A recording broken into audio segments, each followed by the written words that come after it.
탈무드에 보면 이런 이야기가 있습니다. 사람의 머릿속에는 두 개의 방이 있어요. 하나는 기억의 방이고 하나는 망각의 방이라고 합니다. 우리는 기억하고 싶은 것은 기억의 방 속에 집어넣고 망각하고 싶은 것은 망각의 방 속에 집어넣습니다. 그래서 우리들은 어떤 일을 기억할 때 기억을 꺼내서 기억하고 어떤 일들을 또 망각하기도 하죠. 이런 탈무드의 말은 항상 기계적으로 이루어지는 것은 아닙니다. 왜냐하면 인간의 기억과 망각의 기능에는 때로는 혼란이 일어날 수가 있기 때문이죠. 기억하고 싶지 않고 또 생각하고 싶지 않는 것이 기억나기도 하기 때문입니다. 어떤 사람은 망각해야 할 것은 기억함으로써 계속 괴로워하는 사람이 있습니다. 또 이것을 성경은 어리석은 사람이라고 합니다. 또 반대로 어떤 것은 꼭 기억해야 하는데 쉽게 망각해버립니다. 그래서 은혜는 물에 새기고 원수는 돌에 새긴다는 말이 있죠. 그런 사람을 악인이라고 성경은 말합니다. 오늘 본문에서 어리석은 제자들에게 예수님의 말씀이 등장합니다. 이야기의 배경은 이렇습니다. 마가복음 6장에서는 예수님께서 오병이어로 5,000명을 먹이시고 12광주리를 남는 내용의 말씀이 남겨져 있습니다. 그리고 마가복음 8장에서는 7병이어로 4,000명을 남기고 부스러기 7광주리를 거둔 내용입니다. 그런데 이 두 기적은 같은 기적이 아니고 각각 다른 기적입니다. 오병이어의 기적과 7병이어의 기적은 각각 다른 사건이지만 공통점이 몇 가지가 있습니다. 그 첫 번째 공통점은 배고픈 사람들에게 배불리 먹이시고 풍성하게 남기셨다는 것입니다. 또 두 번째 공통점은 손에 가진 것으로 있는 것을 가지고 예수님이 기적을 베푸셨다는 것에 대해서 같은 점이 있습니다. 자, 예수님께서는 왜 거의 비슷한 기적을 두 차례나 거듭 행하셨을까요? 그 이유는 예수님은 문제의 해결자라는 것을 나타내 주시려는 것입니다. 예수님은 풍성한 공급자라는 것을 나타내 주시려고 기적을 행하셨습니다. 이 기적을 통해서 전능하신 하나님이라는 사실을 보여주신 것입니다. 육신적으로나 영적으로 풍성하게 남기시는 모자라지 않는 하나님이심을 나타냈습니다. 배고픈 사람들을 불쌍히 여기시는 하나님이시라는 사실을 우리에게 보여주십니다. 먹이시고 공급하시는 하나님이심을 나타내셨습니다. 그런데 놀라운 사실은 예수님이 이 두 가지 기적을 두 차례나 거듭 행해 보였음에도 불구하고 그 현장에서 보고 들었던 제자들은 조금도 달라지지 않았다는 사실입니다. 보고도 믿지 않았다는 것입니다. 두 번째 엄청난 기적을 행하고도 두 번씩이나 행한 걸 보고도 그들은 전혀 달라지지 않았다는 거예요. 변화가 되지 않았어요. 도리어 제자들은 그런 예수님의 능력을 쉽게 망각해버린 채 예수님을 따라다니고 있었다는 사실입니다. 하나님은 은혜의 하나님이시고 하나님의 능력과 하나님의 사랑을 망각한 채 살아가고 있다 그 말입니다. 어리석은 사람이라는 사람의 모습은 기억해야 할 것은 망각해버리고 망각해야 할 것을 기억하면서 괴로워한다는 것입니다. 오늘 제자들의 모습이 바로 그런 모습입니다. 첫 번째, 제자들은 망각해야 할 것을 기억하고 있습니다. 오늘 본문 14절에 보니까 떡 가져오기를 잊었음에 배에 떡 한 개밖에 그들에게 없더라. 배는 인생의 배 혹은 교회를 배라고 얘기할 수 있겠죠. 가정의 배, 하나의 공동체죠. 그런데 떡 한 개밖에 없다는 걸 지금 강조하고 있는 거예요. 뭐뭐밖에 없더라. 부족한 상태에 없는 부정적인 관점을 가지고 있다 그 말이에요. 제자들이. 그것은 믿음 없는 사람의 고백이에요. 스스로의 가치를 훼손시키는 거예요. 우리 교회 오늘은 몇 명밖에 출석하지 않았어. 우리 교회는 몇 명밖에 없어. 그거 없는 거에 대해서 관점을 가지고 그것을 강조하는 거예요. 그것은 스스로의 가치를 훼손시키는 것이죠. 하나님의 교회가 어디 큰 교회가 있고 작은 교회가 있나요? 하나님의 눈으로 보면 1000명, 2000명이나 10명, 20명이나 똑같은 교회라고 하나님은 그렇게 바라보는 거예요. 5달란트라고 해서 하나님이 칭찬하셨고 1달란트는 덜 칭찬하셨나요? 아니에요. 2달란트나 5달란트를 둘 다 남겼음으로 말미암아 하나님 앞에 큰 칭찬을 받았던 것을 우리가 기억해야 합니다. 제자들은 있는 것을 생각하지 않고 없는 것을 생각했다는 거예요. 이순신 장군은 임진왜란 때 일본군이 쳐들어와서 고난 가운데 있을 때 왕에게 뭐라고 했습니까? 종우에게는 12척의 배가 있나이다. 12척 밖에 없다라고 얘기한 것이 아니라 12척을 가지고 엄청난 대전을 치름으로 승리하게 됐던 것. 그것은 이순신 장군의 어떤 믿음의 발로라고 할 수 있겠죠. 믿음 없는 고백이냐, 믿음 있는 고백이냐, 그것은 우리가 쉽게 판단할 수가 있어요.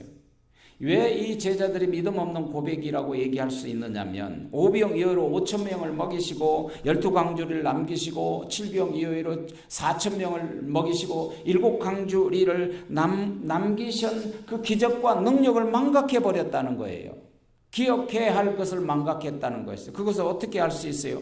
만일 예수님이 행하신 기적과 그 능력을 기억했다면 가지고 떡 한 개밖에 없다라고 얘기한 게 아니라 그 떡 한 개를 주님의 손에 드렸었더라면 12 제자를 먹이시고 남기실 것을 믿고 근심하지 않았을 거라 그 말이에요. 그럼에도 불구하고 제자들은 떡이 하나밖에 없다고 부정적이고 믿음 없는 떡에 대한 근심을 하고 있다 그 말입니다. 그래서 예수님은 격한 책망의 질문을 통해서 그들이 깨닫지 못함에 대하여 안타까운 심정을 토로한 거예요. 그래서 20절에 보면 떡 7개를 4,000명에게 떼어줄 때 조각 몇 광주를 거두었더냐? 이것은 반드시 기억해야 할 것인데 기억해야 할 것을 왜 너희가 망각하고 있느냐라는 뜻이죠. 기적을 행하셔서 넘치도록 풍성하게 남기신 능력의 주님의 곁에 계심에도 불구하고 아직도 떡 한 개밖에 없다고 부정적인 생각으로 가득 차 있단 말입니다. 제자들이. 왜 전능하신 하나님을 기억하지 못하느냐? 베풀어 주시고 공급하여 주시고 문제를 해결해 주시는 문제 해결자를 왜 너희가 기억하지 못하느냐? 하나를 가지고 수만 개의 떡을 만들어서 능력을 베풀어 주고 공급하여 주시는 주님을 왜 기억하지 못하느냐?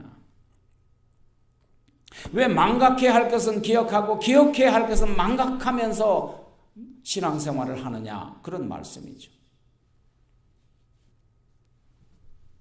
그런데요, 왜 제자들이 그렇게 금방 그런 기적을 보여줬음에도 불구하고 부정적인 생각으로 가득 차 있었겠느냐? 왜 그토록 엄청난 기적과 표적을 행하여 보여주셨음에도 불구하고 왜 믿지 못하느냐? 그것은 바리새인들과 헤롯의 누룩 때문이라고 말씀하십니다. 두 번째, 바리새인과 헤롯의 누룩을 조심하라고 하십니다.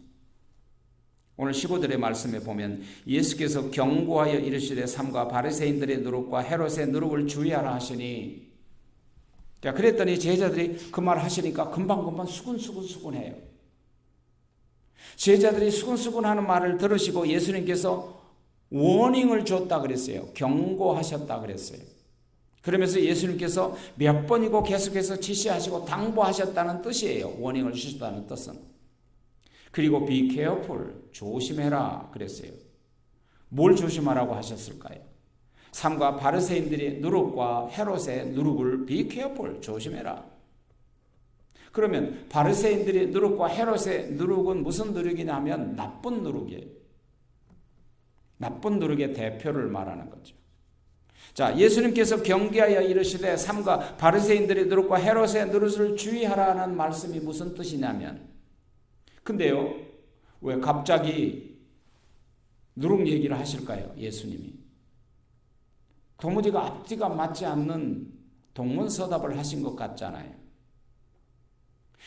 제자들이 수근수근하고 있는데 바리새인 누룩과 헤롯의 누룩을 조심해라. 갑자기 그런 말씀을 하시는 거예요. 앞뒤가 안 맞는 것 같이. 누룩이라는 건 무슨 뜻이에요? 누룩은 영향력이에요. 누룩은 빠른 속도로 퍼져나가는 거거든요. 우리가 술을 만들거나 빵을 만들 때 이스트 혹은 누룩을 넣어서 만들잖아요. 발효를 시켜서 빵 전체를 퍼지게 해서 빵을 만들거든요. 그래서 누룩은 영향력의 상징이에요. 누룩의 뜻은 영향력의 상징이구나 라는 것을 우리가 들으면 돼요. 적은 누룩이 온 덩어리에 퍼지는 걸 알지 못하느냐라고 성경에서 얘기하죠. 여러분, 나쁜 누룩은 나쁜 영향력을 끼쳐요. 좋은 누룩은 좋은 영향력을 끼쳐요. 그렇다면 제자들이 지금 염려하고 있는 이유, 근심 걱정하고 있는 이유, 주님을 신뢰하지 못하는 이유, 2번씩이나 기적을 체험하고도 믿지 못하는 이유가 어디 있느냐? 나쁜 영향을 받았기 때문이라 그 말이에요. 성도는 세상의 소금과 빛이라고 하셨죠. 교회는 소금과 빛처럼 좋은 영향력을 다른 사람에게 혹은 이웃에게 세상에 영향력을 끼쳐야 된다는 뜻이죠. 그래서 세상에 좋은 영향력을 주어야 할 곳이 교회예요. 성도들이에요. 그러나 우리는 거꾸로 다른 사람에게 나쁜 영향력을 주고 있지 않을까요? 나쁜 소문을 퍼뜨리는 데 재미를 붙여서 악의 도구로 사용되고 있지는 않는가? 그런 사람을 성경은 악의 도구라고 하는 거예요. 나쁜 누룩이죠.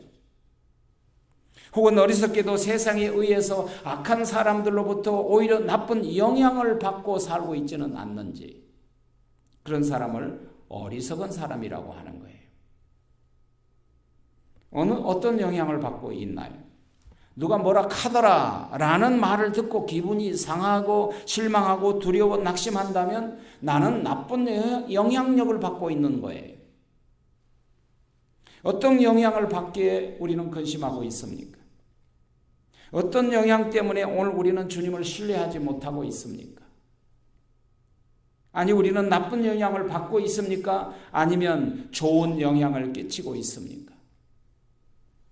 오늘 본문에서 주님은 2가지 영향을 지적하십니다. 첫 번째는 바리새인들의 누룩이에요. 예수님께서 먼저 제자들에게 너희가 바리새인들의 누룩을 주의하라. Be careful. 바리새인들의 누룩은 어떤 누룩인가? 외식이라는 누룩이에요. 형식주의라는 누룩이에요. 겉과 속이 다른 누룩이에요. 바리새인들을 그래서 형식주의라고 외식주의자라고 하는 거예요. 종교의 의식, 정해진 법률에 따라서만 움직이려고 하는 그런 주의자들을 바리새주의라고 하는 거죠. 그러나 그들은 정작 자신들은 말하는 대로 지키지도 않고 보호를 행하지 않는다는 거예요. 그러니까 겉과 속이 다른 외식자라고 하는 거예요. 겉으로 보이는 형식만 남아있다, 그런 뜻이죠. 그래서 위선의 법에는 은혜가 없어요. 그래서 예수님께서는 제자들에게 너희가 바리새인의 영향을 받고 있구나 라고 말씀하시는 거예요. 신앙의 형식과 틀에만 관심에 매여 있구나 라는 말씀이에요. 2번째, 그럼 헤롯의 누룩인데, 헤롯의 누룩이란 뜻은 뭘까요? 마태복음 16장에 보면 바리새인들과 사두개인의 누룩을 조심하라 그랬어요. 바리새인의 누룩은 여러분이 이제 들으셔서 아셨지만 사실상 사두개인의 누룩은 뭐냐면 헤롯의 누룩과 같은 뜻이에요. 헤롯 가문은 세속주의적인 물질주의적인 가문이죠.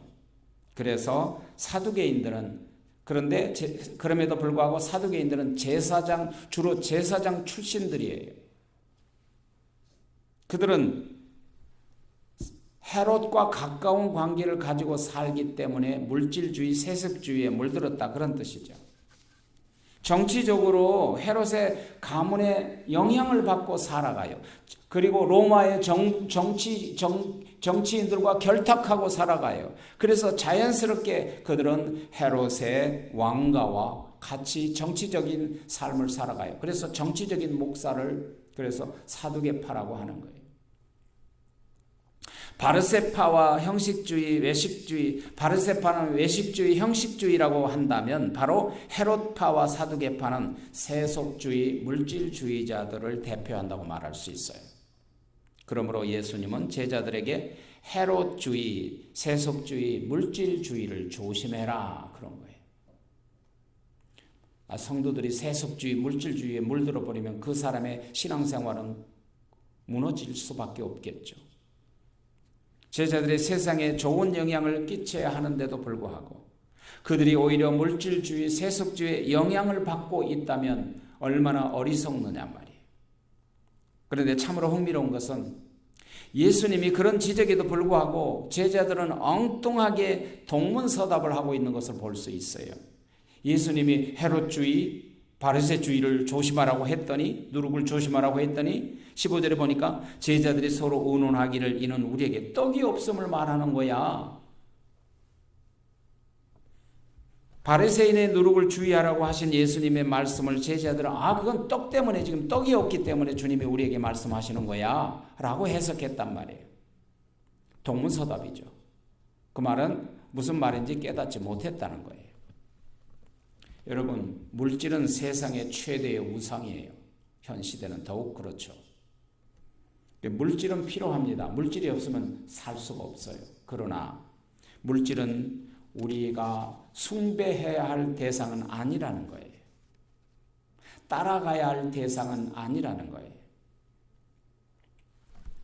어떻게 우리가 이 시대의 물질주의를 극복할 수 있을까요? 그것은 물질을 다스려야만 돼요. 다스릴 줄 알아야 돼요. 그리고 그래야 물질의 노예가 되질 않아요. 봉사를 잘 하는데 아직 물질적으로 헌신하지 못한 것은 바로 우리의 물질주의를 극복하지 못하고 있다는 증거일 수 있어요. 아직도 물질주의 영향 아래 벗어나지 못한다는 증거일 수 있죠. 마땅히 해야 할 걸 하지 못하고 있다면. 감리교 창시자 유명한 요한 웨슬러 목사님이 이런 이야기를 했어요. 설교 중에. 나는 주머니를 회개하지 않는 사람의 회개는 신뢰하지 않는다. 한 사람이 정말 회개하고 있는가는 돈을 어떻게 쓰느냐를 보면 안다는 거예요. 또 세 번째, 예수님의 책망 가운데 하나는 아직도 깨닫지 못하느냐라는 책망입니다. 그것이 16절이죠. 제자들이 서로 수군수군하 거리기를 이는 우리가 떡이 없음이로다 하거늘. 제자들은 예수님의 말씀이 무슨 뜻인지 알아듣지 못하고 동문서답을 하고 있는 거예요. 왜 예수님께서 그런 말씀을 하시는지 이해하지 못하는 거예요. 여러분, 이해하지 못하면 예수님께 물어봐야죠. 만일 우리에게 근심거리가 있다면, 의심스러운 문제가 있다면 가장 먼저 어떻게 해야 돼요? 첫째는 성도니까 기도하여 하나님께 물어봐야 되겠죠. 두 번째는 당사자에게 직접 확인을 해봐야겠죠. 그런데 본문의 제자들은 어떻습니까? 16절에 제자들이 서로 수근수근거렸다 그랬어요. 그래서 제자들이 수근수근해서 내린 결론이 뭐예요? 예수님의 말씀과 전혀 엉뚱한 결론을 내렸단 말이에요. 이는 우리에게 떡이 없어서 그런 말씀을 하신다고 예수님의 의도와 전혀 다른 결론을 내렸어요. 여러분, 신앙생활도 마찬가지예요. 문제가 있을 때 먼저 사람들이 수근수근거리기 시작하면 엉뚱하게도 전혀 다른 방향으로 결론을 내릴 수 있단 말이에요. 예수님께서 그들에게 묻죠. 왜 수근거리느냐? 17절에서. 그때 그런 제자들을 향하여 예수님께서 9가지의 질문으로 질책하세요. 너희가 어찌 떡이 없음으로 수군거리느냐? 아직도 깨닫지 못하느냐? 아직도 알지 못하느냐? 너의 마음이 어찌 그리 둔하냐? 너희 눈이 있어도 보지 못하고 귀가 있어도 듣지 못하냐? 기억하지 못하냐? 내가 떡 5개로 5,000명에게 떼어줄 때 조각 몇 방울이를 거두었더냐? 떡 7개를 가지고 4,000명을 떼어줄 때 부스러기 몇 광주리를 거두었더냐? 아직도 깨닫지 못하느냐? 예수님께서 아직도 깨닫지 못하느냐고 책망하시는 거예요.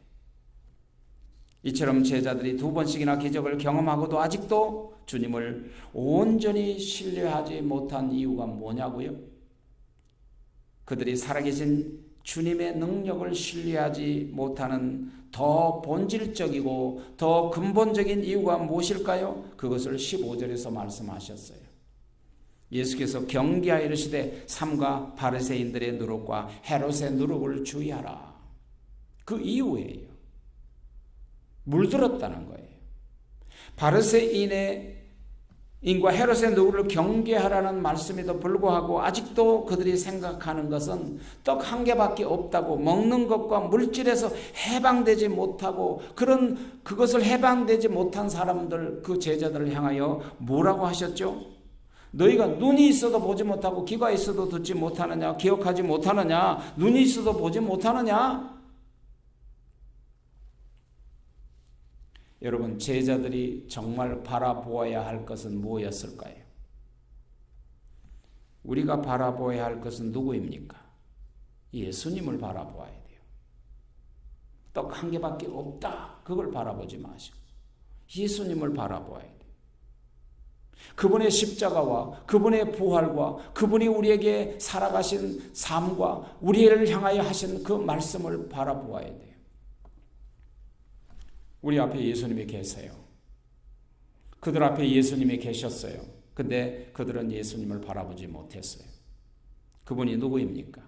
창조주 하나님, 전능하신 하나님, 오병이어로 5,000명을 먹이신 하나님, 그리고 질병이어로 4,000명을 먹이신 놀라우신 그 주님이 그들 앞에 계셨음에도 불구하고 그들은 주님을 바라보지 못한 거예요. 떡 하나만 없는 것, 부정적인 것만 바라보고 있었단 말이에요.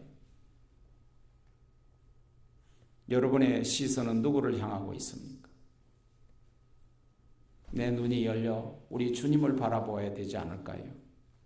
전능하신 주님이 나와 함께 계신다면 뭘 걱정할 필요가 있겠어요? 그 주님이 내 곁에 계신다면 무엇이 두렵겠어요? 주님의 가장 위대한 기적은 바로 여러분과 우리의 죄를 감당하시고 그리고 십자가에서 죽으셨다는 사실이에요. 자기 몸을 바쳐 우리를 사랑하신 분이 계신단 말이에요. 그가 죽으셨고 나를 위하여 사흘 만에 부활하신 분이세요. 부활하신 주님, 우리의 소망이십니다. 그분은 우리의 생명이세요. 주님은 부활하신 주님이시고 지금도 살아계셔서 우리 앞에 계신 분이세요. 그분을 바라보아야 돼요. 그리고 그분을 붙잡아야 돼요. 그분의 음성을 들어야 돼요. 그리고 그분을 따라가야 돼요. 지난 수요일 새벽에 어떤 분이 카톡으로 시편 121편을 저에게 보내주셨어요. 내가 산을 향하여 눈을 들리라. 나의 도움이 어디서 올까? 나의 도움은 천지를 지으신 여호와께로다. 여호와께서 너를 실족하지 아니하게 하시며 너를 지키는 이가 졸지도 아니하시리로다.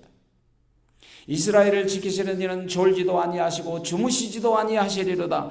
여호와는 너를 지키시며 여호와께서 네 오른손에 내 그늘이 되시나니 낮에 해가 너를 상하지 못하게 하며 밤의 달도 너를 해치지 못하게 하리로다. 여호와께서 너를 지켜 모든 환난을 면하게 하시며 내 영혼을 지키시리로다. 여호와께서 너의 출입을 영원부터 영원까지 지키시리로다. 갈급한 저희 심령에 그 보내주신 시편 121편을 읽고 또 읽고 수십 번 읽다 보니까 외워졌어요. 그리고 이 말씀이 저를 향한 위로가 되었고 힘이 되시고 나를 향한 언약이 됐어요.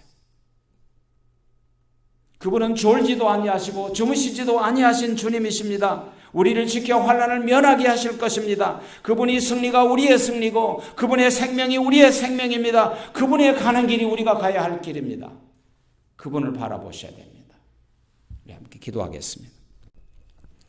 탈무드에 보면 이런 이야기가 있습니다. 사람의 머릿속에는 두 개의 방이 있어요. 하나는 기억의 방이고 하나는 망각의 방이라고 합니다. 우리는 기억하고 싶은 것은 기억의 방 속에 집어넣고 망각하고 싶은 것은 망각의 방 속에 집어넣습니다. 그래서 우리들은 어떤 일을 기억할 때 기억을 꺼내서 기억하고 어떤 일들을 또 망각하기도 하죠.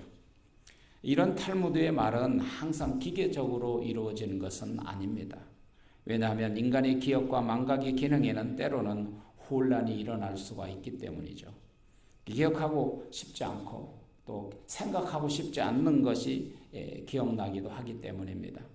어떤 사람은 망각해야 할 것은 기억함으로써 계속 괴로워하는 사람이 있습니다. 또 이것을 성경은 어리석은 사람이라고 합니다.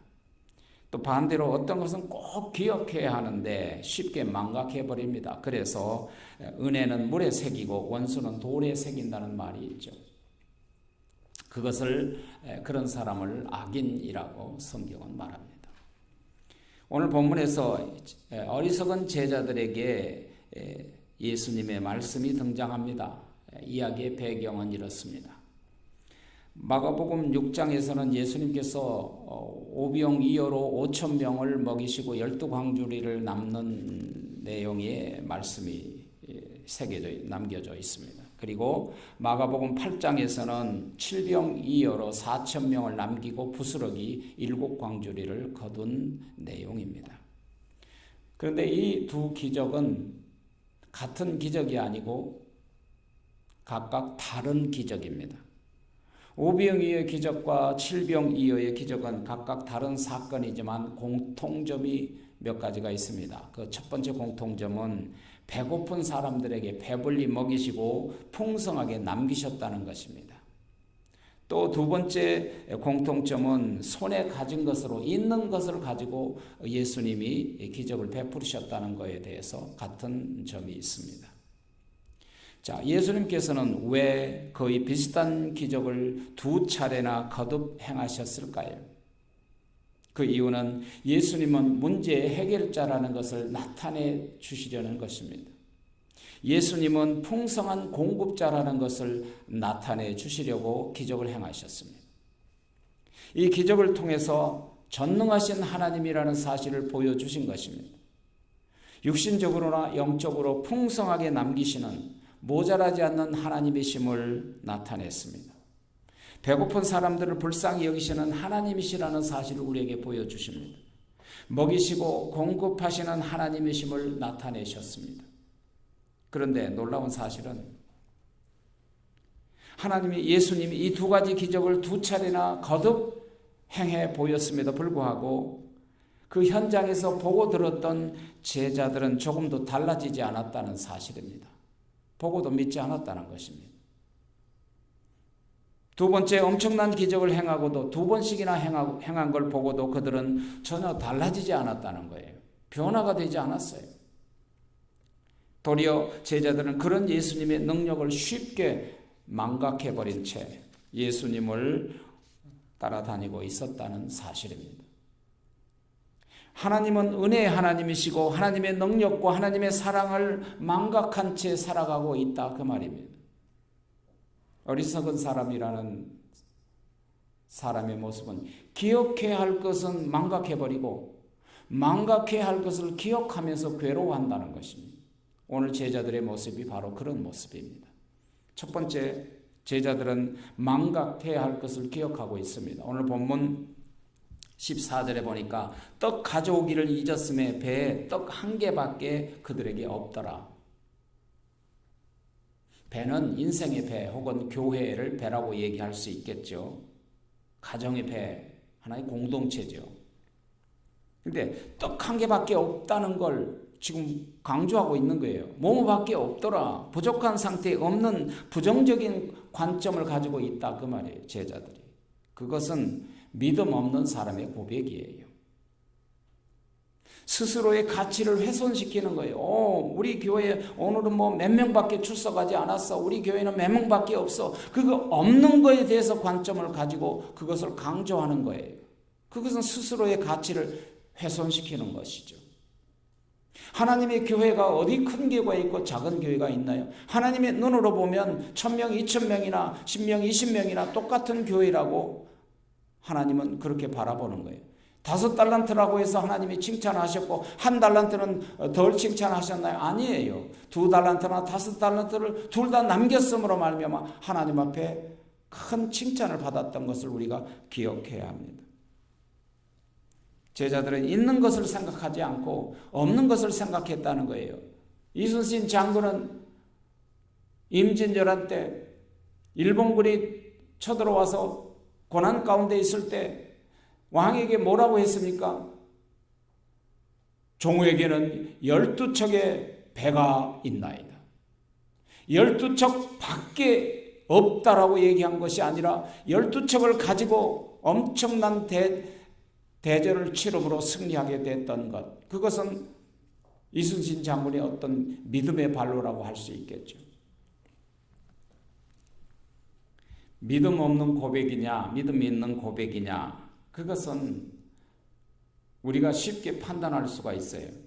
왜 이 제자들이 믿음 없는 고백이라고 얘기할 수 있느냐면, 오병이어로 5,000명을 먹이시고 12광주리를 남기시고 7병이어로 4,000명을 먹이시고 7광주리를 남기신 그 기적과 능력을 망각해버렸다는 거예요. 기억해야 할 것을 망각했다는 것이죠. 그것을 어떻게 할 수 있어요? 만일 예수님이 행하신 기적과 그 능력을 기억했다면 가지고 떡 한 개밖에 없다라고 얘기한 게 아니라 그 떡 한 개를 주님의 손에 드렸었더라면 12 제자를 먹이시고 남기실 것을 믿고 근심하지 않았을 거라 그 말이에요. 그럼에도 불구하고 제자들은 떡이 하나밖에 없다고 부정적이고 믿음 없는 떡에 대한 근심을 하고 있다 그 말입니다. 그래서 예수님은 격한 책망의 질문을 통해서 그들이 깨닫지 못함에 대하여 안타까운 심정을 토로한 거예요. 그래서 20절에 보면 떡 7개를 4,000명에게 떼어줄 때 조각 몇 광주를 거두었더냐? 이것은 반드시 기억해야 할 것인데 기억해야 할 것을 왜 너희가 망각하고 있느냐라는 뜻이죠. 기적을 행하셔서 넘치도록 풍성하게 남기신 능력의 주님의 곁에 계심에도 불구하고 아직도 떡 한 개밖에 없다고 부정적인 생각으로 가득 차 있단 말입니다. 제자들이. 왜 전능하신 하나님을 기억하지 못하느냐? 베풀어 주시고 공급하여 주시고 문제를 해결해 주시는 문제 해결자를 왜 너희가 기억하지 못하느냐? 하나를 가지고 수만 개의 떡을 만들어서 능력을 베풀어 주고 공급하여 주시는 주님을 왜 기억하지 못하느냐? 왜 망각해야 할 것은 기억하고 기억해야 할 것은 망각하면서 신앙생활을 하느냐? 그런 말씀이죠. 그런데요, 왜 제자들이 그렇게 금방 그런 기적을 보여줬음에도 불구하고 부정적인 생각으로 가득 차 있었겠느냐? 왜 그토록 엄청난 기적과 표적을 행하여 보여주셨음에도 불구하고 왜 믿지 못하느냐? 그것은 바리새인들과 헤롯의 누룩 때문이라고 말씀하십니다. 두 번째, 바리새인과 헤롯의 누룩을 조심하라고 하십니다. 오늘 15절의 말씀에 보면 예수께서 경고하여 이르시되 삼가 바리새인들의 누룩과 헤롯의 누룩을 주의하라 하시니, 그랬더니 제자들이 그 말 하시니까 금방 수근수근해요. 제자들이 수근수근하는 말을 들으시고 예수님께서 워닝을 줬다 그랬어요. 경고하셨다 그랬어요. 그러면서 예수님께서 몇 번이고 계속해서 지시하시고 당부하셨다는 뜻이에요. 워닝을 주셨다는 뜻은. 그리고 be careful, 조심해라 그랬어요. 뭘 조심하라고 하셨을까요? 삼가 바리새인들의 누룩과 헤롯의 누룩을 be careful, 조심해라. 그러면 바리새인들의 누룩과 헤롯의 누룩은 무슨 누룩이냐면 나쁜 누룩이에요. 나쁜 누룩의 대표를 말하는 거죠. 자, 예수님께서 경계하여 이르시되 삼가 바리새인들의 누룩과 헤롯의 누룩을 주의하라는 말씀이 무슨 뜻이냐면, 근데요, 왜 갑자기 누룩 얘기를 하실까요? 예수님이. 도무지가 앞뒤가 맞지 않는 동문서답을 하신 것 같잖아요. 제자들이 수근수근하고 있는데 바리새인 누룩과 헤롯의 누룩을 조심해라? 갑자기 그런 말씀을 하시는 거예요. 앞뒤가 안 맞는 것 같이. 누룩이라는 건 무슨 뜻이에요? 누룩은 영향력이에요. 누룩은 빠른 속도로 퍼져나가는 거거든요. 우리가 술을 만들거나 빵을 만들 때 이스트 혹은 누룩을 넣어서 만들잖아요. 발효를 시켜서 빵 전체를 퍼지게 해서 빵을 만들거든요. 그래서 누룩은 영향력의 상징이에요. 누룩의 뜻은 영향력의 상징이구나 라는 것을 우리가 들으면 돼요.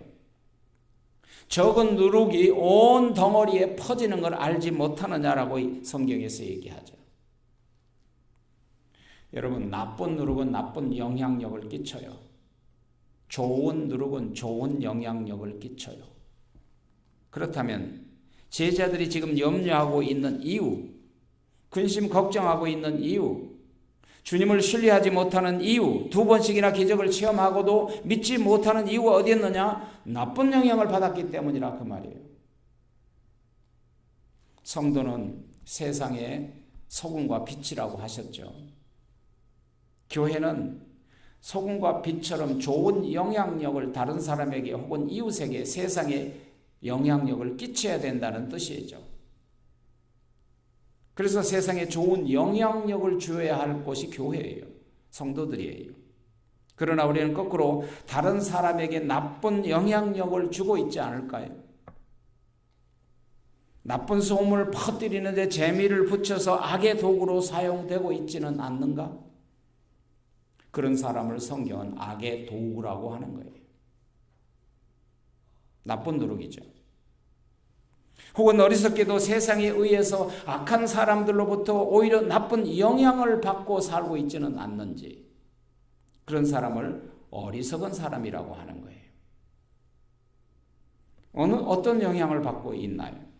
누가 뭐라 카더라 라는 말을 듣고 기분이 상하고 실망하고 두려워 낙심한다면 나는 나쁜 영향력을 받고 있는 거예요. 어떤 영향을 받기에 우리는 근심하고 있습니까? 어떤 영향 때문에 오늘 우리는 주님을 신뢰하지 못하고 있습니까? 아니, 우리는 나쁜 영향을 받고 있습니까? 아니면 좋은 영향을 끼치고 있습니까? 오늘 본문에서 주님은 2가지 영향을 지적하십니다. 첫 번째는 바리새인들의 누룩이에요. 예수님께서 먼저 제자들에게 너희가 바리새인들의 누룩을 주의하라. Be careful. 바리새인들의 누룩은 어떤 누룩인가? 외식이라는 누룩이에요. 형식주의라는 누룩이에요. 겉과 속이 다른 누룩이에요. 바리새인들을 그래서 형식주의라고 외식주의자라고 하는 거예요. 종교의 의식, 정해진 법률에 따라서만 움직이려고 하는 그런 주의자들을 바리새주의라고 하는 거죠. 그러나 그들은 정작 자신들은 말하는 대로 지키지도 않고 보호를 행하지 않는다는 거예요. 그러니까 겉과 속이 다른 외식자라고 하는 거예요. 겉으로 보이는 형식만 남아있다, 그런 뜻이죠. 그래서 위선의 법에는 은혜가 없어요. 그래서 예수님께서는 제자들에게 너희가 바리새인의 영향을 받고 있구나 라고 말씀하시는 거예요. 신앙의 형식과 틀에만 관심에 매여 있구나 라는 말씀이에요. 2번째, 그럼 헤롯의 누룩인데, 헤롯의 누룩이란 뜻은 뭘까요?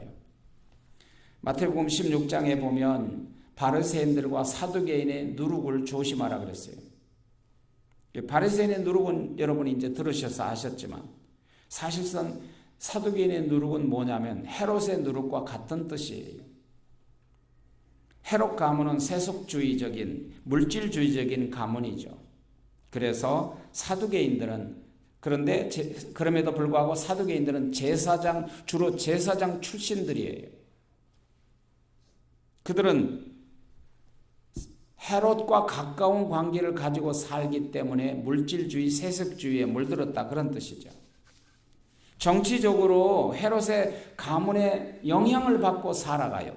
그리고 로마의 정치인들과 결탁하고 살아가요. 그래서 자연스럽게 그들은 헤롯의 왕가와 같이 정치적인 삶을 살아가요. 그래서 정치적인 목사를 그래서 사두개파라고 하는 거예요. 바르세파와 형식주의, 외식주의, 바르세파는 외식주의, 형식주의라고 한다면 바로 헤롯파와 사두개파는 세속주의, 물질주의자들을 대표한다고 말할 수 있어요. 그러므로 예수님은 제자들에게 헤롯주의, 세속주의, 물질주의를 조심해라, 그런 거예요. 성도들이 세속주의, 물질주의에 물들어 버리면 그 사람의 신앙생활은 무너질 수밖에 없겠죠. 제자들이 세상에 좋은 영향을 끼쳐야 하는데도 불구하고 그들이 오히려 물질주의, 세속주의의 영향을 받고 있다면 얼마나 어리석느냐 말이에요. 그런데 참으로 흥미로운 것은 예수님이 그런 지적에도 불구하고 제자들은 엉뚱하게 동문서답을 하고 있는 것을 볼 수 있어요. 예수님이 헤롯주의, 바리새주의를 조심하라고 했더니, 누룩을 조심하라고 했더니 15절에 보니까 제자들이 서로 의논하기를 이는 우리에게 떡이 없음을 말하는 거야. 바리새인의 누룩을 주의하라고 하신 예수님의 말씀을 제자들은 그건 떡 때문에, 지금 떡이 없기 때문에 주님이 우리에게 말씀하시는 거야 라고 해석했단 말이에요. 동문서답이죠. 그 말은 무슨 말인지 깨닫지 못했다는 거예요. 여러분, 물질은 세상의 최대의 우상이에요. 현 시대는 더욱 그렇죠. 물질은 필요합니다. 물질이 없으면 살 수가 없어요. 그러나 물질은 우리가 숭배해야 할 대상은 아니라는 거예요. 따라가야 할 대상은 아니라는 거예요. 어떻게 우리가 이 시대의 물질주의를 극복할 수 있을까요? 그것은 물질을 다스려야만 돼요. 다스릴 줄 알아야 돼요. 그리고 그래야 물질의 노예가 되질 않아요. 봉사를 잘 하는데 아직 물질적으로 헌신하지 못한 것은 바로 우리의 물질주의를 극복하지 못하고 있다는 증거일 수 있어요. 아직도 물질주의 영향 아래 벗어나지 못한다는 증거일 수 있죠. 마땅히 해야 할 걸 하지 못하고 있다면. 감리교 창시자 유명한 요한 웨슬러 목사님이 이런 이야기를 했어요. 설교 중에. 나는 주머니를 회개하지 않는 사람의 회개는 신뢰하지 않는다. 한 사람이 정말 회개하고 있는가는 돈을 어떻게 쓰느냐를 보면 안다는 거예요. 또 세 번째, 예수님의 책망 가운데 하나는 아직도 깨닫지 못하느냐라는 책망입니다. 그것이 16절이죠. 제자들이 서로 수군수군거리기를 이는 우리가 떡이 없음이로다 하거늘. 제자들은 예수님의 말씀이 무슨 뜻인지 알아듣지 못하고 동문서답을 하고 있는 거예요. 왜 예수님께서 그런 말씀을 하시는지 이해하지 못하는 거예요. 여러분, 이해하지 못하면 예수님께 물어봐야죠. 만일 우리에게 근심거리가 있다면, 의심스러운 문제가 있다면 가장 먼저 어떻게 해야 돼요? 첫째는 성도니까 기도하여 하나님께 물어봐야 되겠죠. 두 번째는 당사자에게 직접 확인을 해봐야겠죠. 그런데 본문의 제자들은 어떻습니까? 16절에 제자들이 서로 수근수근거렸다 그랬어요. 그래서 제자들이 수근수근해서 내린 결론이 뭐예요? 예수님의 말씀과 전혀 엉뚱한 결론을 내렸단 말이에요. 이는 우리에게 떡이 없어서 그런 말씀을 하신다고 예수님의 의도와 전혀 다른 결론을 내렸어요. 여러분, 신앙생활도 마찬가지예요. 문제가 있을 때 먼저 사람들이 수근수근거리기 시작하면 엉뚱하게도 전혀 다른 방향으로 결론을 내릴 수 있단 말이에요.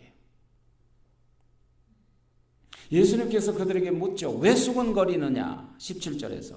그때 그런 제자들을 향하여 예수님께서 9가지의 질문으로 질책하세요. 너희가 어찌 떡이 없음으로 수군거리느냐? 아직도 깨닫지 못하느냐? 아직도 알지 못하느냐? 너의 마음이 어찌 그리 둔하냐? 너희 눈이 있어도 보지 못하고 귀가 있어도 듣지 못하냐? 기억하지 못하냐? 내가 떡 5개로 5,000명에게 떼어줄 때 조각 몇 방울을 거두었더냐? 떡 7개를 가지고 4,000명을 떼어줄 때 부스러기 몇 광주리를 거두었더냐? 아직도 깨닫지 못하느냐? 예수님께서 아직도 깨닫지 못하느냐고 책망하시는 거예요. 이처럼 제자들이 2번씩이나 기적을 경험하고도 아직도 주님을 온전히 신뢰하지 못한 이유가 뭐냐고요? 그들이 살아계신 주님의 능력을 신뢰하지 못하는 더 본질적이고 더 근본적인 이유가 무엇일까요? 그것을 15절에서 말씀하셨어요. 예수께서 경계하여 이르시되 삼가 바리새인들의 누룩과 헤롯의 누룩을 주의하라. 그 이후에요. 물들었다는 거예요. 바리새인의 인과 헤롯의 누구를 경계하라는 말씀에도 불구하고 아직도 그들이 생각하는 것은 떡 한 개밖에 없다고, 먹는 것과 물질에서 해방되지 못하고 그것을 해방되지 못한 사람들, 그 제자들을 향하여 뭐라고 하셨죠? 너희가 눈이 있어도 보지 못하고 귀가 있어도 듣지 못하느냐, 기억하지 못하느냐, 눈이 있어도 보지 못하느냐? 여러분, 제자들이 정말 바라보아야 할 것은 무엇이었을까요? 우리가 바라보아야 할 것은 누구입니까? 예수님을 바라보아야 돼요. 떡 한 개밖에 없다, 그걸 바라보지 마시고 예수님을 바라보아야 돼요.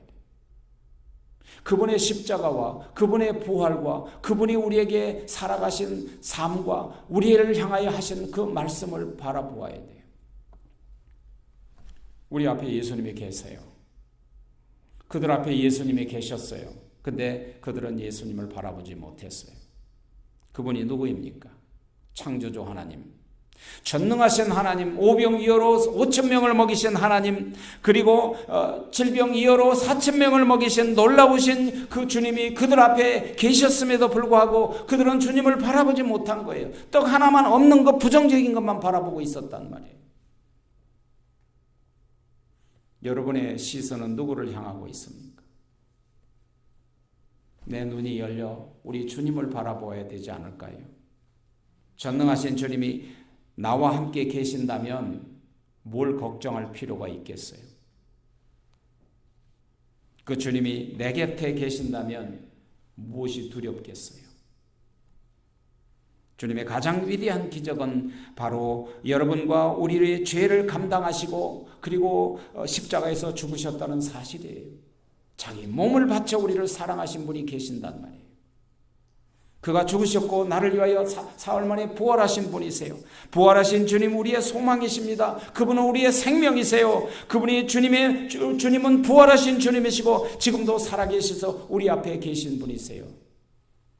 그분을 바라보아야 돼요. 그리고 그분을 붙잡아야 돼요. 그분의 음성을 들어야 돼요. 그리고 그분을 따라가야 돼요.